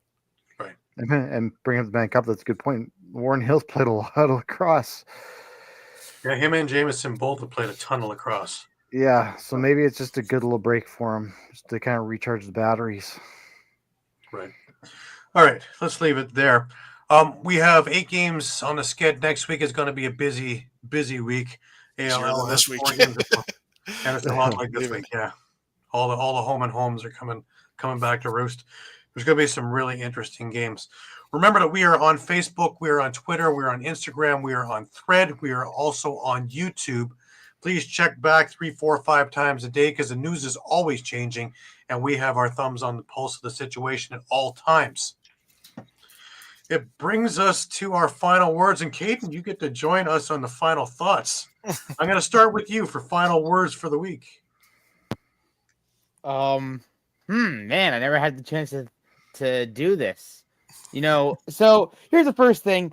Albany has Star Wars night, so I am ready to go to a galaxy far, far away. Huge Star Wars guy here. I got my little Ewok feller chilling right here, Nice. as well as just, you know, a plethora of pops both behind me and right behind you guys that are all Star Wars. Definitely excited about that. Looking for the comeback win at the home and home. I just want to see no more second half horrors. I just want to go into a second half and just smile, just be happy, not thinking, man, when's this turn gonna happen? So, Star Wars night, let's go to a galaxy far, far away and be happy with it. No upsetting comebacks, please. May the force be with you. Mike, let's go to you. No, I think obviously, tons of storylines. We've got, Colorado Albany, we've got Rochester Halifax. They're back ends of home and homes on consecutive weekends. That's definitely huge. I'm definitely interested in seeing how Vancouver and Philly do this weekend upcoming, because it's the first. They're the first teams to have double headers, and not every team has a doubleheader weekend this year. So, it could make or break some of these teams that do have them. And there are a couple of teams that do have 2 doubleheaders during the season. So, right. Shawn, final words to you. Yeah, no, actually, as you brought up that Toronto-Saskatchewan game, I'm looking forward to, because, as you said, Toronto's getting healthier. They're starting to put things together. And, I mean, we saw what Saskatchewan did against Vegas this weekend. I think they're starting to click, and they're starting to come together now. So that could come down to the wire. It's going to be an interesting day, that's for sure. I personally, I'm looking forward to next Saturday for a number of reasons. One, of course, is that game, but also the Crossing Barriers making its way to Ontario onto track. And I'm going to try and make it to Oakville before I head to the Rock game in the afternoon there, and see everybody there, and just take it all in and just really enjoy watching people getting an opportunity that don't usually get an opportunity to have fun and to enjoy the great game of lacrosse. And to me, that just makes it. And everything else is just icing on the cake. absolutely. And then if we can get rid of the word inconclusive from my diet, much appreciated. If I can get through a game without hearing inconclusive, because otherwise I may get thrown out of whatever the heck the arena is called. Paramount Fine Foods Arena. Just They're because out in a straight jacket. we're already sizing me up for that. Also remember, you all wear Lacoste. I wear Lacrosse. Message us if you're interested in these. We can get these for you, no problem. At a fee. Anyways, let's leave it there for this week. It's been a hell of a week, guys. A lot of fun, a lot of storylines, a lot of things to look and digest for next week as well. But until then, for Caden Boleyn over in Albany, for Shawn Slaght over in Moose Jaw, nice to have you back there, Shawn. For Muffler Mike over in Connecticut, I'm Gary Groob in Toronto, wishing you the best of weeks. As always, remember to keep your sticks high, keep your spirits higher, and until next week, have a great week. Take care, guys.